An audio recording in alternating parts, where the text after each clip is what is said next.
Assalamu alaikum students. Today our topic of the session is homeostasis. Your first lecture of chapter 1 homeostasis. पहले आप homeostasis को define करेंगे कि homeostasis actually है क्या चीज़, एंड देन हम एक एग्जांपल के साथ उसको एक्सप्लेन करेंगे. ब्रीफ एक्सप्लेनेशन उसकी होगी.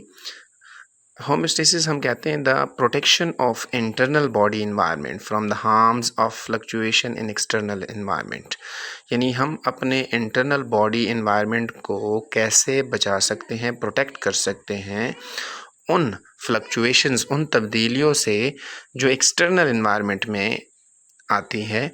जैसे मैं एग्जांपल देता हूँ आपको कि हमारे बॉडी का टेम्परेचर जो है वो इंटरनली अगर हम देखें उसको हम मेंटेन करते हैं 37.4 डिग्री सेल्सियस. 37 डिग्री सेल्सियस उसको हम मेंटेन करते हैं इंटरनली बॉडी का. तो ये जो टेम्परेचर है ये अगर 37 से इंक्रीज़ करता है या 37 से ये डिक्रीज़ करता है तो हमारी बॉडी की जो फिजियोलॉजी है, जो फंक्शंस हैं, वो इफ़ेक्ट होते हैं इससे. तो हम किस तरीके से इन फ्लक्चुएशंस को फेस करके इन फ्लक्चुएशन से अपने इंटरनल बॉडी इन्वायरमेंट को बचा सके. यानी आजकल आप देखें तो एक्सटर्नल इन्वायरमेंट का टेम्परेचर जो है वो ऑलमोस्ट 50 डिग्री सेल्सियस तक जाता है. तो हमारे इंटरनल बॉडी का टेम्परेचर 37 ही रहे, इसको मेंटेन किया जाए, ये फ्लक्चुएशंस को फेस करना है. ये फ्लक्चुएशन से प्रोटेक्शन है इंटरनल बॉडी का. आपको इस डायग्राम में नज़र आ रहा होगा एक सैडल शो हुआ है जिसके ऊपर लिखा हुआ है होम्योस्टेसिस बैलेंस है. फिर एक सैडल शो हुआ है जिसमें होम्योस्टेसिस एम बैलेंस है. यानी एम बैलेंस में अगर तो नीचे की तरफ आ सकता है या ये ऊपर की तरफ जा सकता है. चाहे ये होम्योस्टेसिस अगर इसको हम टेम्परेचर कंसीडर करें बॉडी का, चाहे ये इंक्रीज़ करे या डिक्रीज़ करे, हमारी बॉडी के अंदर कुछ रिसेप्टर्स होते हैं, वो रिसेप्टर्स इसको डिटेक्ट करते हैं. जैसे टेम्परेचर है फॉर एग्ज़ाम्पल, उसमें हमारे स्किन सेल्स में या हमारे ब्रेन में टेम्परेचर को डिटेक्ट करने के लिए रिसेप्टर्स मौजूद है, उसको डिटेक्ट किया जाता है. फिर उसकी डिटेक्शन करके रिसेप्टर्स वो मैसेज सेंड कर देता है न्यूरॉन के ज़रिए से कंट्रोल सेंटर के पास, जो हमारा ब्रेन है एक्चुअली. वो कंट्रोल सेंटर मैसेज भेज देता है हमारे इफ़ेक्टर्स के पास. इफ़ेक्टर्स या तो मसल्स होते हैं या हमारे बॉडी में ग्लैंड्स होते हैं, वो रिस्पॉन्स शो करते हैं इस चेंज को. मैं एग्जांपल देता हूँ आपको कि जैसे फॉर एग्जांपल टेम्परेचर इंक्रीज़ कर गया. जब टेम्परेचर 37 से बढ़ गया, 38 हो गया, 39 हो गया, तो उसको हमारे बॉडी ने डिटेक्ट किया, रिसेप्टर्स ने उसको डिटेक्ट किया, रिसेप्टर्स ने उसको भेज दिया मैसेज को ब्रेन के पास यानी कंट्रोल सेंटर के पास. ब्रेन ने वो मैसेज भेज दिया ग्लैंड्स के पास. अब ग्लैंड्स आपके स्किन ग्लैंड्स हैं. फॉर एग्जांपल स्किन में हमारे पास मौजूद है स्वेट ग्लैंड्स और इससे स्वेटिंग होती है. तो ये जो स्वेटिंग हो रही है, स्वेटिंग से जो फ्लूइड आता है बॉडी के ऊपर, जो पानी आता है वो एवापोरेट कर जाता है और उस एवापोरेशन से कूलिंग होती है और इस एवापोरेशन से कूलिंग होती है और कूलिंग इफ़ेक्ट की वजह से हमारे बॉडी का टेम्परेचर क्या करता है, डिक्रीज़ करता है. ये एक्चुअली होम्योस्टेसिस है. डिक्रीज़ क्या, नॉर्मल की तरफ जाता है. यानी इसको इस डायग्राम के ज़रिए से हम अच्छे तरीके से समझ सकते हैं कि फॉर एग्ज़ाम्पल हमारे पास आपको ये एक डायग्राम नज़र आ रहा है. इसमें नॉर्मल बॉडी टेम्परेचर लिखा हुआ है. नॉर्मल बॉडी टेम्परेचर का एक राइट साइड है और एक लेफ़्ट साइड है. एक तरफ टेम्परेचर राइजेस का शो किया हुआ है आपको, एक तरफ टेम्परेचर डिक्रीज़ का, फॉल का शो किया हुआ है. अगर हम बॉडी टेम्परेचर राइजेस का देख ले तो फॉर एग्ज़ाम्पल हमारे बॉडी का टेम्परेचर राइज़ कर जाए. राइज़ करने के बाद हमारे रिसेप्टर्स को डिटेक्ट करेंगे, ब्रेन तक मैसेज जाएगा, ब्रेन इफ़ेक्टर के पास मैसेज भेजेगा.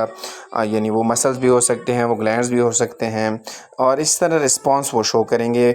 यानी इससे एक रिस्पॉन्स ये शो होता है कि हमारे ब्लड वेसल्स जो होते हैं वो डायलेट कर जाते हैं, थोड़े से ओपन हो जाते हैं, जिसकी वजह से क्या होता है कि जो हीट लॉस है वो इन्वायरमेंट में वो ईज़िली हो जाता है। यानी ब्लड फ्लो, अगर मैं और ईज़िली बताऊँ आपको, तो जो ब्लड फ्लो है वो स्किन की तरफ बढ़ जाता है और स्किन की तरफ ब्लड वेसल्स डायलेट कर जाते हैं और उससे हीट ईज़िली बाहर जा रही होती है एनवायरनमेंट में, तो इंटरनल बॉडी का टेम्परेचर डिक्रीज़ करता है। और इसके साथ लिखा हुआ है sweat glands secrete fluids, sweat gland के पास में से जाता है और वो फ्लूइड सिक्रीट करता है। As the fluids evaporates heat is lost from the body, heat lost होता है बॉडी से। इस तरीके से heat is lost to the external environment, external environment में हीट लॉस होता है तो इंटरनल बॉडी का जो टेम्परेचर है वो अगेन नॉर्मल की तरफ आ जाता है। लेफ़्ट साइड पे आप देखिए टेम्परेचर अगर फॉल कर जाए तो क्या होता है। फॉर एग्ज़ाम्पल अगर तो टेम्परेचर फॉल कर जाए तो ब्लड वेसल्स कंस्ट्रिक्ट होते हैं, डायलेट नहीं होते, यानी ताकि हीट को कंजर्व किया जाए। मैं और इजीली बताऊं आपको तो अगर तो ब्लड वेसल, अगर तो टेम्परेचर कम हो बॉडी का, डिक्रीज़ कर जाता है 37 से कम होता है, तो ब्लड फ्लो स्किन की तरफ कम हो जाता है और इंटरनल बॉडी की तरफ ज़्यादा हो जाता है ब्लड फ्लो। स्किन की तरफ ब्लड फ्लो कम इस वजह से होता है ताकि बॉडी से एक्सटर्नल एनवायरनमेंट में हीट कम से कम लॉस हो, और इस तरह ब्लड वेसल्स कंस्ट्रक्ट भी हो जाते हैं, स्किन के ऊपर नहीं आ रहे होते हैं ताकि ब्लड वेसल्स से हीट लॉस ना हो। Sweat glands do not secrete fluid, sweating नहीं होती सर्दियों में, कम होती है, तो इस वजह से वो फ्लूइड एवापोरेट नहीं होगा जिसकी वजह से हीट लॉस, शेवरिंग, इनवॉलंटरी कंट्रैक्शन हो जाती है, मसल्स को मैसेज मिल जाता है कि आपको शेवरिंग होती है, वाइब्रेशंस बॉडी में शुरू हो जाती है और इससे जनरेट हीट, जिसकी वजह से इंटरनल बॉडी में अगर हीट जनरेट होगी तो उससे क्या होगा, बॉडी का टेम्परेचर नॉर्मल की तरफ जाएगा। हीट इज़ रिटेन, बॉडी का जो टेम्परेचर है, हीट है, उसको रिटेन किया जाएगा और बॉडी नॉर्मल टेम्परेचर को मेंटेन करेगी जो कि 37 डिग्री सेल्सियस है। ये होम्योस्टेसिस का एक कंपोनेंट है आज जो हमने डिस्कस किया, यानी टेम्परेचर मेंटेनेंस। टेम्परेचर को ना बॉडी इंक्रीज़ होने देती हैं, टेम्परेचर को ना बॉडी डिक्रीज़ होने देती हैं। ये जो प्रोसेस है, इस पूरे प्रोसेस को हम एक मैकेनिज़्म का नाम देते हैं जिसको हम कहते हैं नेगेटिव फीडबैक मैकेनिज़्म।